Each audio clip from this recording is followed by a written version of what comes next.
Sabe aquelas histórias de aparições da Virgem Maria, hóstias que se transformam em carne, corpos que simplesmente não se decompõem com o passar dos séculos? Elas fascinam, né?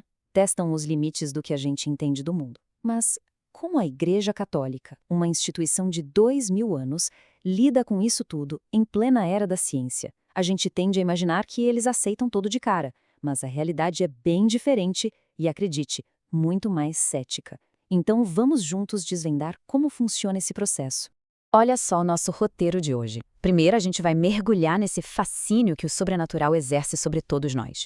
Depois, vamos descobrir por que a própria igreja é, na verdade, o investigador mais duro na queda. Aí, a gente entra no famoso e polêmico caso de Medjugorje e, em seguida, vamos ver como a fé é colocada literalmente sobre as lentes de um microscópio. E, por fim, a gente vai entender por que os vereditos do Vaticano são sempre tão cuidadosos. Desde que o mundo é mundo, a humanidade é atraída por aquilo que não tem explicação, por aquilo que parece fugir das regras da natureza. Relatos de aparições, relíquias com poderes estranhos, isso não é só coisa de livro antigo, não. Continua mexendo com a cabeça e a fé de milhões de pessoas até hoje. Mas aí vem a pergunta de US$ 1 milhão, né? Diante de algo tão extraordinário, como é que se separa o que é fato do que é fraude, ou até de uma alucinação coletiva?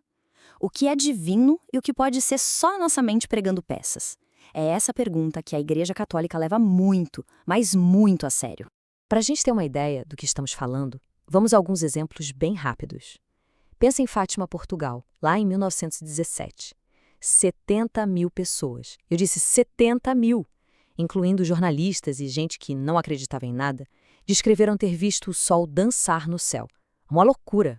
Ou então o manto de Guadalupe, lá no México. É um tecido super frágil, feito de fibra de cacto. Era para ter virado pó em uns 20 anos, mas está lá firme e forte há quase 500 anos, com uma imagem com cores que ninguém consegue replicar. E dizem que ele sobreviveu intacto até uma bomba que destruiu o altar onde ele ficava. E a lista continua, gente. Hóstias que, durante a missa, parecem virar tecido de coração e sangrar.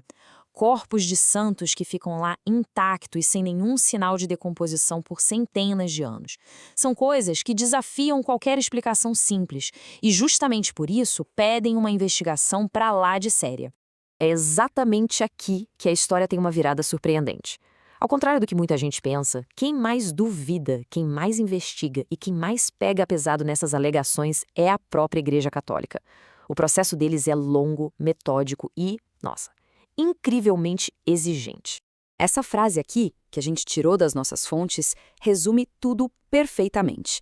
Lá não tem espaço para ingenuidade. Toda e qualquer alegação é recebida com uma dose cavalar de ceticismo, porque, afinal, o que está em jogo é a credibilidade da fé e a proteção das pessoas. O processo é tipo uma corrida de obstáculos. Começa pequeno, lá na diocese local. Se a coisa parecer séria, eles montam comissões de especialistas. E agora, olha que interessante o passo 3. A igreja faz questão de chamar peritos de fora, incluindo médicos e cientistas que são ateus declarados. Para quê? Para ter certeza de que todas, absolutamente todas as explicações naturais foram descartadas. Só depois desse pente fino da ciência é que os teólogos entram em campo para avaliar a parte espiritual. E só então a coisa chega no Vaticano. E esse gráfico de Lourdes, na França, mostra na prática como esse filtro é rigoroso. Pensa só, ao longo de décadas, mais de 1.200 curas foram consideradas cientificamente inexplicáveis por médicos do mundo todo. Dessas 1.200, sabe quantas a igreja reconheceu como milagre? Só 65. Isso dá uma noção do tamanho do funil, né?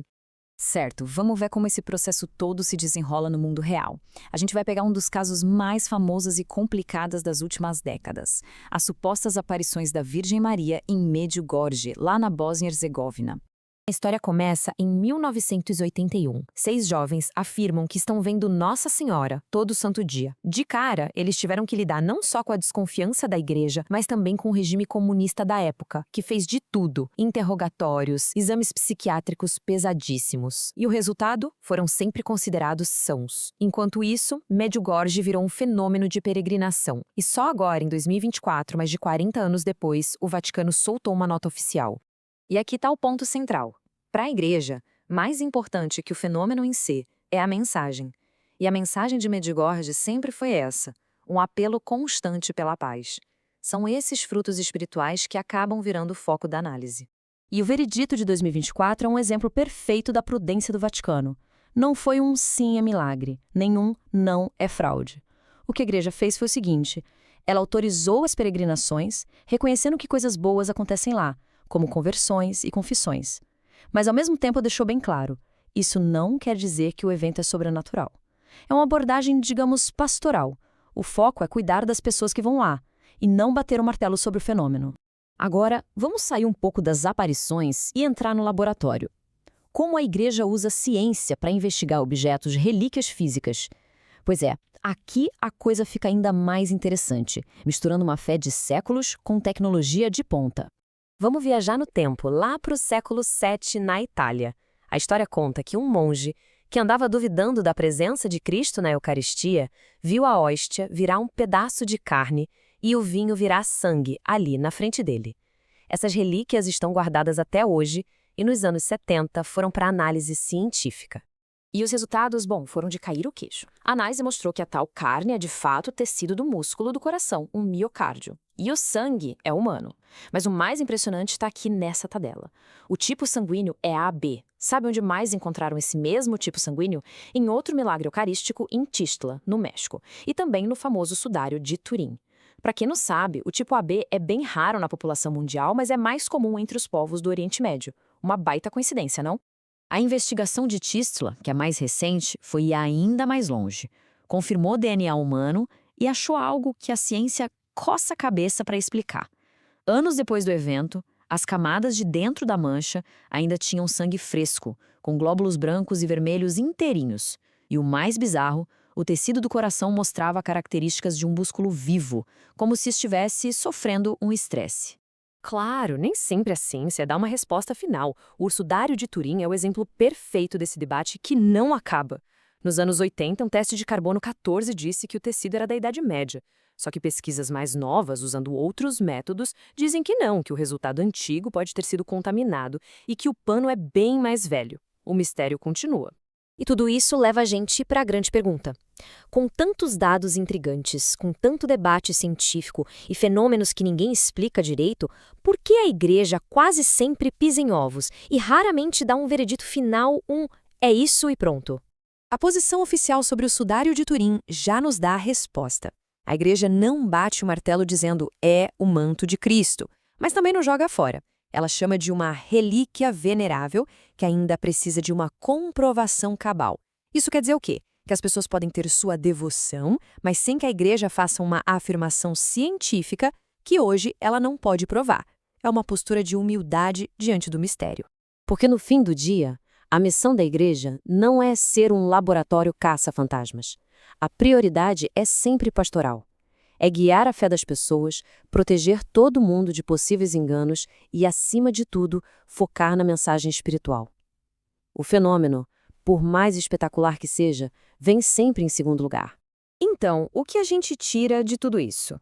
Primeiro, a igreja é a pessoa mais cética da sala. Segundo, a ciência não é inimiga, é uma ferramenta essencial para buscar a verdade. Terceiro, o que mais importa são os frutos espirituais. Quarto, os vereditos raramente são um simples sim ou não. E por último, algo muito importante. Mesmo que uma aparição seja aprovada, nenhum católico é obrigado a acreditar nela. E a gente termina com essa provocação para pensar. Num mundo como o nosso, que confia tanto na ciência para explicar tudo, qual é o espaço que ainda sobra para o mistério, para o inexplicável? Enfim, para o milagre.